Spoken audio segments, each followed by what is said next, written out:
Hola, it's Joe Partivilla. Welcome back to the Forbes Books podcast. And you know, it's never too late to become an entrepreneur. The average age of an entrepreneur is 40 years old, and the average age of leaders of high-growth startups is 45.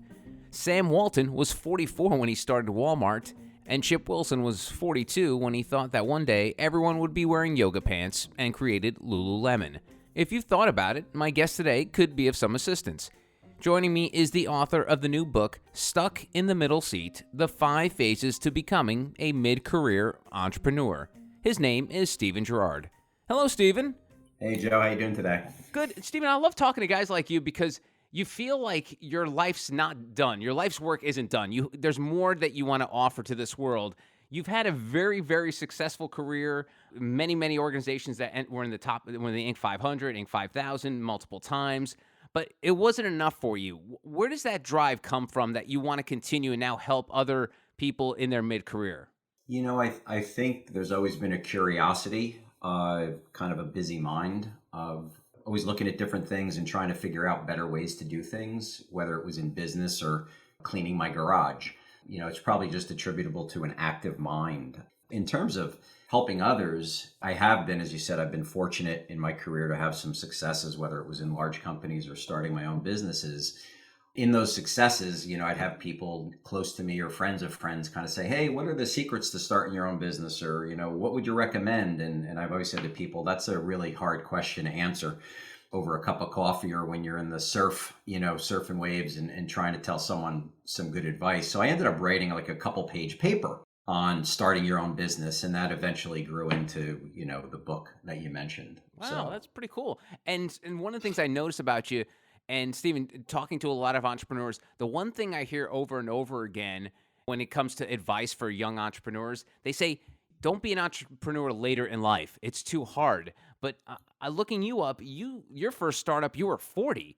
Not that that's old or anything like that, but you weren't a kid. What do you say to that argument of like, oh, don't be an entrepreneur late in life because, you know, you won't be able to adapt. You're going to be too stuck in your ways.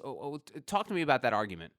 You know, the entrepreneurs that make the news are, you know, the wonder kids from, you know, that drop out of Ivy League schools, and they make the news and they're fascinating stories. And, you know, their stories usually start with a B, billions.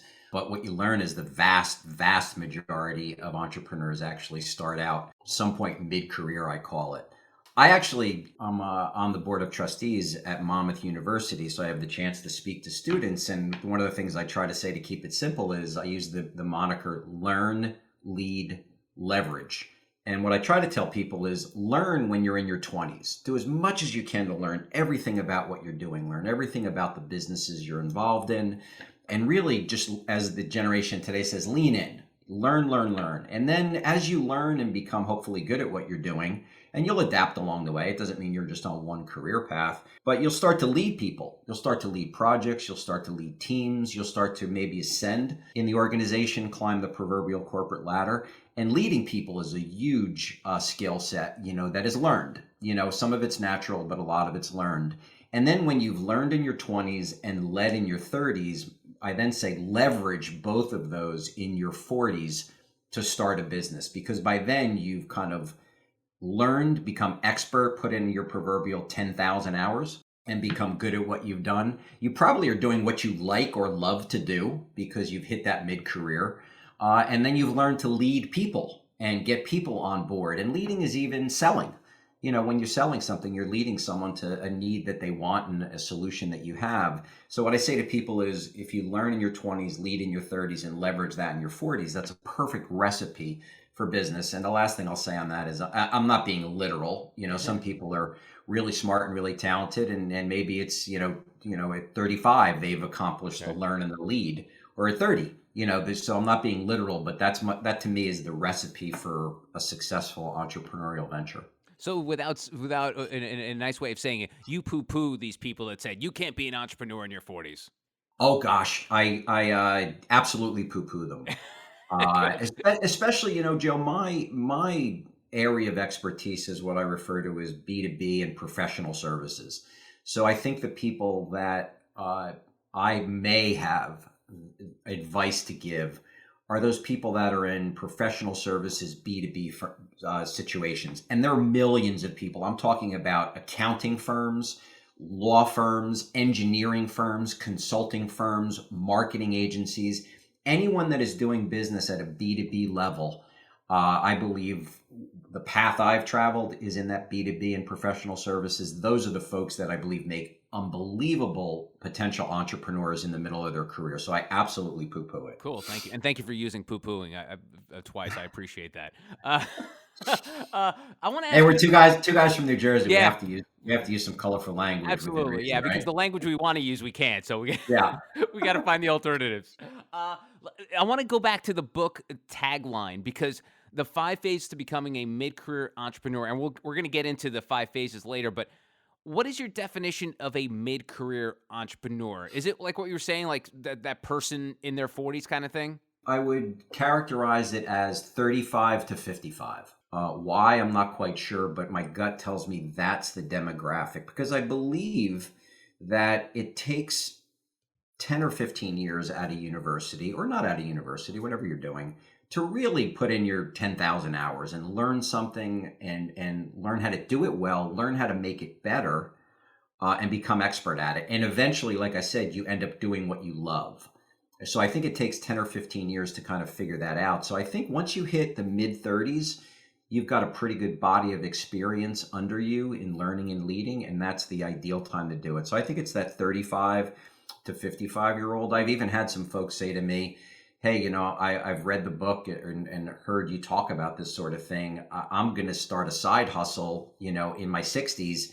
And, I may do that until I don't feel like doing it anymore. And I think they're implying like I might do that till I'm in my 70s or whatever. Nowadays, I think the notion of retirement in my dad's generation, is punch the clock and at 65, you're out with a pension. That's long gone.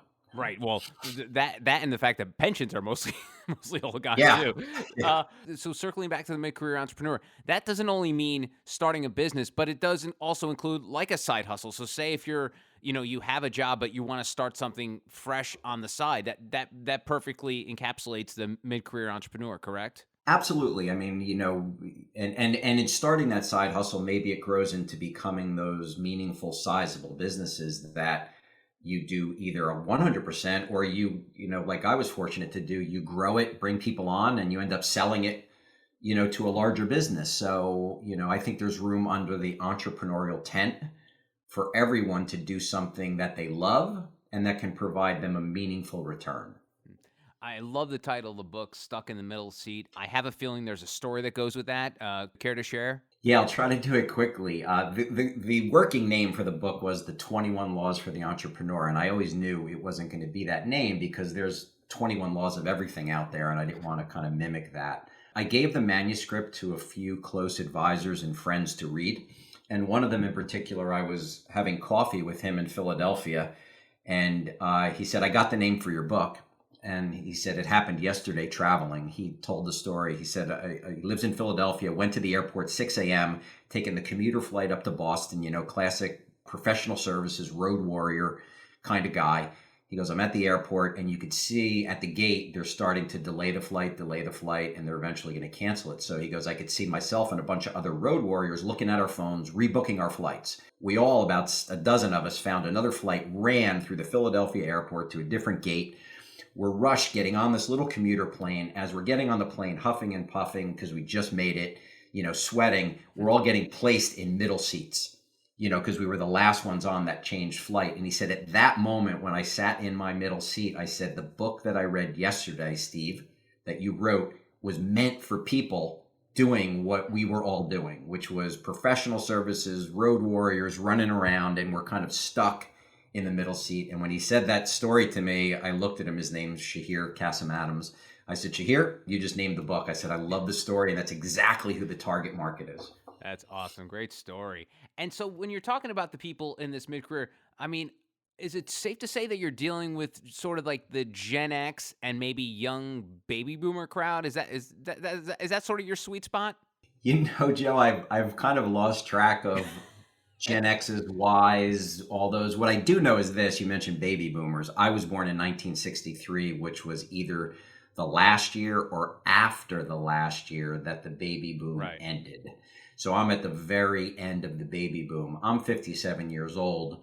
And, I think it's aimed at, I think, you know what, we can use ages, which we have, Hmm. that Yeah. 35 to 50 some odd, or you can use someone who's just got a very active mind, who's found what they love to do and believes there's ways to derive a return and income from that. I would just caution you have to have put in your time and be really good at it. Like I've said to one person, I said, I enjoyed making wine, in my basement. When we lived right outside of Philadelphia with our family, I enjoyed it, but I knew it wasn't a business because I didn't love it that much, and I actually made pretty crappy wine. So I knew that wasn't going to be my business. So my point is, you need to have found something you're really good at, and I'm careful to, when I talk to folks, is say be careful of the difference between a hobby and what could actually become an entrepreneurial venture. Hobbies can be dangerous things if you think you're going to make them really big. Especially if you have discretionary funds, you can get into something that's like a friend can convince you with, where it's, hey, this could be fun to do. And then next thing you know, you lose all that money. You're like, boy, I probably could have done better with that. Yeah, I always kind of, I'm a numbers guy and very analytical. One of the first things I would say to a person is, if you were going to start a business making wine, as that example, let's back into, what is it? How many bottles would you need to make? What's your profit margin on the bottles? And is this going to be a full-time thing? And what you quickly realize is, when you start to run some of those numbers and you say to someone, okay, you're going to need to sell 10,000 cases of wine, their eyes kind of roll and go, oh crap. Maybe this isn't my entrepreneurial venture, or maybe it spurs them on and go, that's exactly what I'm going to do. Wow. And so, the people that you've advised, obviously, even before you wrote this book, what kind of, and I think you kind of touched upon it earlier, what kind of fields are these folks are venturing off into if they're not something they were already doing already? Can you like name a couple of like the sectors, and or maybe even names of businesses that fit the mold of the people that you've helped along the way? Sure. Yeah, no, it's that's a great question, actually. I haven't really gone back and tallied those, but a couple come to mind. One was a good friend who was an architect, literally the proverbial mid 40s. I'm going back 10, 15 years now. He's been in business, and has grown to a sizable architecture firm. He always had the hankering to start his own thing. And in getting to know him over the years, he had all the qualities of an entrepreneur, in my opinion. So he's one person that I've advised and helped, and he's gone on to have an architectural firm of about a dozen people, and it's just a really great business, and he's doing well. Another person I've advised had a small marketing agency doing, the internet marketing of today, search engine optimization, paid advertising, etc. I got to meet him probably 2009 or 10 through the Clinton Foundation. They were hooking up beginning entrepreneurs, so I got to hook up with him. He's got a firm in Philadelphia, and he's been able to grow his firm immensely along the way. So that's more of a B2B, as the architecture firm is also. And then the last one is actually more of a B2B, business to consumer, is a baseball academy. The kind of place you bring your son or your daughter, and they have pitching machines and fielding machines, and it's a big indoor facility, and you could play, baseball or softball, whatever it is, indoors. I helped advise him on buying an existing facility and then figuring out how he could grow it and make it part of his life. He was a teacher, a high school teacher, or is a high school teacher, and he was never interested in leaving teaching. This was always going to be his added meaningful side hustle. And I think actually in the last year or two, he may have left teaching. He put in his proverbial 25 years, and the academy had grown to a size, I think he opened a second one, that it's become a really meaningful part of his life. That's awesome. And Stephen, in your position, obviously very successful helping people. Do you worry? Is this something in the back of your mind? Because I always think when people ask me for advice, I'm happy to do so, but I'll always, I'll always preface it by like, but you got to do what you got to do, because if something happens and it goes wrong, I don't want to feel responsible for it. How do you manage that and manage expectations with people, even if it's just like a sliver of advice? Do you worry in the back of your mind, oh boy, I hope that guy, I hope that guy takes my advice but does well with it as opposed to failing with it? Yeah, that's a great question. I'm kind of laughing here because I the other day I went to the Amazon website and had a chance to read some of the reviews on my book. Don't do that. What are you, What are you, crazy? Well, I'm thinking if anyone puts in a review, it's got to be modestly good. Okay. I'm prepared for name calling and all the things that you might get when you're out there. But It was literally, Joe, what you just said. I think it was a fella had said, "Oh my God, this is the book I've been needing and waiting for. I quit my job and I'm off and running." And I was like, "Oh crap." I'm like, oh no, like I should have talked to you. Maybe in 6 months I'll get a review going, "This book was just a load of baloney, and this guy ruined my life." But you know what?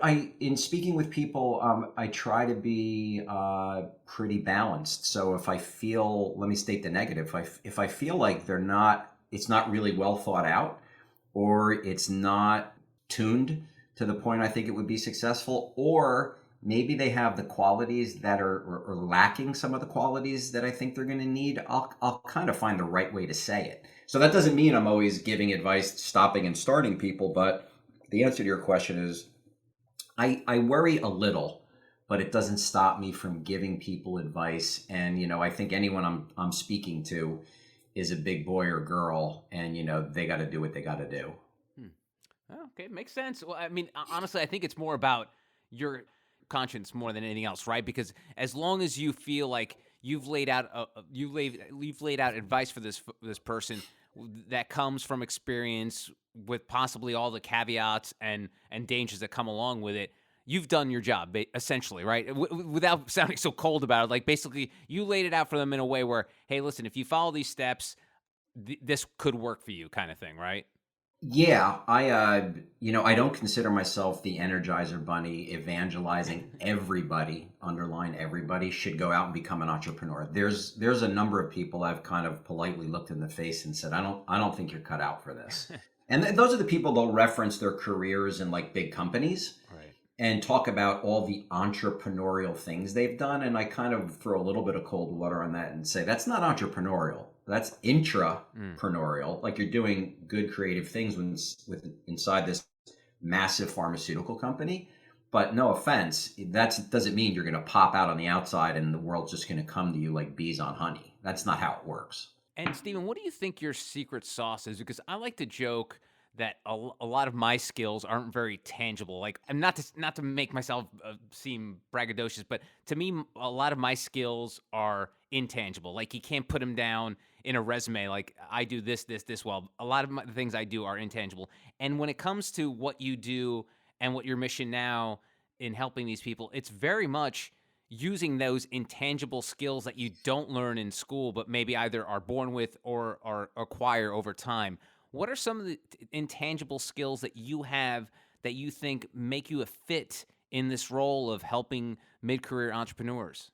I'll kind of work backwards. I think having been in business now, I guess 35 years in a variety of different roles. I started out as an accountant at Pepsi-Cola, literally filling out general ledgers, on how many soda cans we made that week. All the way through sales and marketing and those sort of things. I feel like I've had a lot of stops along my career highway that maybe allow me a broader perspective that allows me to give people some advice. So I think that career path, if I can use that in journey, has given me a pretty broad skill set to pull from. The other way I'd answer that, and I'm always loath as you kind of articulated, those intangibles and who wants to sit around all day and talk about themselves. I've always felt I wasn't the smartest person in the room, but I did have a couple aces up my sleeve. And the aces I've always felt I had up my sleeve were a few things. I felt that I would outwork anybody. So if it came to a task, I was willing to outwork you. I was truly willing to go 24/7. I also was willing to be creative, always looking for different ways of doing things, not just accepting, kind of what was put in front of me. I also felt that my mind was always kind of one step ahead. And that doesn't mean it was smarter. It just meant that it was spinning. I had a friend who called it rotor speed. You could tell when someone's got a rotor, in their mind. You're one of those guys. And having spoken to you a few times, you can tell your mind is on a rotor and it's moving in a good way, not like totally manic and crazy. I always felt my mind had a good rotor and my mouth was able to keep up. So my point is, when you added up those skill sets, some tangible and intangible, I felt like I could beat the smartest person in the room or keep pace with them because I wasn't the smartest, but I had these other aces up my sleeve that added up to be a pretty good hand. Yeah, it's funny. We joked about being a couple of Jersey guys, but I feel like that's a very Jersey-ish trait, if that's even a word, because I always tell people, and again, it's funny. I try not to be like a writer of like self-help books, but I always say, I bring a blue collar attitude to the white collar world, and I think unless you are an uberly talented person, like a mega genius, someone who's with PhDs and MDs and all that stuff, you almost have to have that blue collar mentality in almost any kind of venture you're involved with, whether it's in the white collar world, tech, science, whatever it is, because it's like, using that word grit. You almost need that extra little push to get you through because you weren't born with, either a silver spoon or like the greatest skill set. What do you think to that? I mean, do you think that that's a great way to handle a career or something like that? Just being able to roll up your, again, I'm going to use all these business cliches, but the pull the bootstraps, roll up your sleeves, all that stuff. Do you think that is almost a necessity to succeed these days? I think an amount, and I do love the word grit. I think to succeed, especially in an entrepreneurial venture where you will get knocked down multiple times in a day and you've got to pick yourself up and kind of and stay at it. I think perseverance and grit are truly, probably the key traits. You can't go too far and be hard-headed, so you always have to be adapting what you're doing and saying, what's the market want and that sort of thing. But absolutely. And I think, I think mostly everyone is proud of where they grow up, but I sense a particular pride in us Jerseyites and New Yorkers. I'll throw in there is I think we pride ourselves on there's a decent amount of grit. You've got a 9/11 that happens in your backyard. You see what happens there and you live it. You have a superstorm Sandy, that literally obliterates your shore house. So there's almost a physical grit to where we grow up. It's not sunny all day, sometimes it's 10 degrees, and you're getting your butt kicked in the cold. So there's a grit and a perseverance that it takes to be in that. And then I'll just add, growing up in an Italian household, it's, you got to work hard, you work hard and that's how you succeed. And that's that. And you packed it all together in this book, Stuck in the Middle Seat. And I don't want to like blow all the secrets and not let anyone look at the book. But if you don't mind, if we pop through the 5 phases here. So the idea phase, launch phase, and growth phase seem pretty self-explanatory. I'm sure obviously if you read the book, you'll get more into it. But talk to me about the 4th phase, the emotional phase. Yeah, so the emotional phase, it's probably, it's a pretty big section of the book. And it's really my way of sharing with people like, hey, you're going to go through a lot of emotions and it's okay.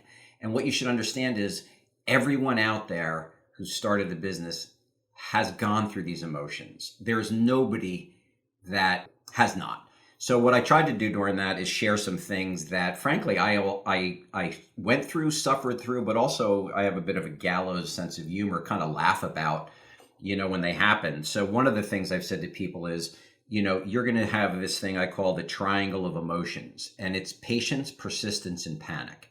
So I'll use one of them, Joe, as an example. I said, imagine a triangle balancing on the head of a pin, and at the tip of each of those 3 points of the triangle are patience, persistence, and panic. I said, on any given day, you're going to go through those emotions multiple times, and I'll even give you a better example, is you're trying to sell something. And you go into a sales meeting the week before on a Friday, the sales meeting goes well, and they tell you, I'll tell you on Wednesday, okay? Wednesday starts to roll around, and now the triangle of emotions starts to kick in. Should I be patient and wait till the end of the day if I hear from them? Should I persist and give them a call or email on Wednesday saying, hey, looking forward to hearing from you at the end of the day? Or should I start to panic? It's 5 o'clock on Wednesday, and they didn't call me. I'm going to die. And what I try to convey to people is it's okay to deal with those emotions. And in this case, that patience, persistence, and panic. Here's the point. Just know that you're in it and there's decisions you need to make and you'll come out of it. And usually by the next day, you're fine. So as long as you don't overreact to any singular emotion, you're going to be fine. And sometimes all you could do is sleep on it because anything I've ever slept on the next day feels a little different. Stephen, I know the old adage, patience is a virtue, but I feel like we're living in this, 21st century of patience is almost at a premium. No one is patient for anything. Is there a way to teach patience? Because I feel like we're in this, we live in this where we don't have to wait for anything, Stephen. We're roughly the same age, and we remember if we want to go rent a movie, we had to go down to the video store, and if it was there, we would be able to rent it. If not, we'd have to wait for the next jabroni to come in and drop it off, and then you're looking in the basket to see if the video's there, and then if you don't, you're gonna have to wait till the next day. You don't have to do that anymore. You can literally, at the touch of a button, see any piece of content ever made in the history of mankind. We're going to have generations of people who will have never experienced the things that, Gen Xers, baby boomers, and even to some extent millennials have experienced. How do people learn patience? Well, I think the biggest, by the way, I'm laughing at your use of the word jabroni. I think the difference is, simply put, is there's a difference between being a consumer and a seller. So everything you described, and I agree 100%, is, I click a button and Amazon seems like they're at my door before I even ordered it. That's me as a consumer. So I can demand and be as impatient as I want. Now flip the switch. If I'm the seller, I can't do that. So the way I would encourage people to modulate this desire to have instant gratification is two things. One is the people you're selling to, we're probably not waiting around for you to come along. So you have to exhibit some patience and understand they have a full-time job. Now, once again, I'm kind of doing the whole B2B area, but if I'm a pharmaceutical company to sell them my benchmarking services, the person I'm calling on has a full-time job. They weren't sitting around waiting for me. So understand they're busy during the day. So if they didn't call you back on Wednesday, they probably got caught up in stuff. So maybe Friday, give them a ping, but I'll show some patience because they're busy. And the last thing you want to do is piss them off. The second thing I'll say is the way to exhibit some patience is have an ample pipeline or business opportunities that doesn't have you relying singularly on one thing. Because if you rely singularly on one sale or this or that, you are going to be impatient. You are going to persist to the point of panicking, and it's all going to fall apart. Because I believe anyone you're selling to can smell desperation or failure, and they'll smell it on you and they'll take a pass. So, you have to have an ample pipeline so you're not reliant on that one thing that's going to freak you out. And, a lot reading up on your book and reading up on you and the stuff you've talked about, you mentioned people who feel stuck in a professional rut.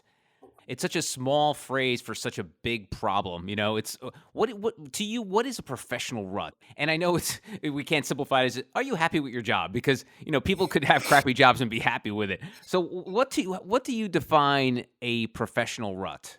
I think a professional rut is two things. The emotional thing is you get up in the morning and your first thing is, oh God, if you're feeling that could be a rut. On an ongoing basis. We all have bad mornings, but if you're getting up in the morning and you're like, oh crap, here we go again, I would say that's a rut. The other thing I would say is if you're living the same year over and over and over again. I had a district manager when I went into sales say to me, Steve, you have a choice to make in life.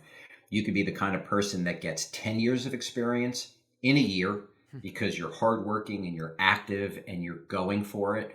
Or you could be the same year that lives the same year over and over and over again for 10 years.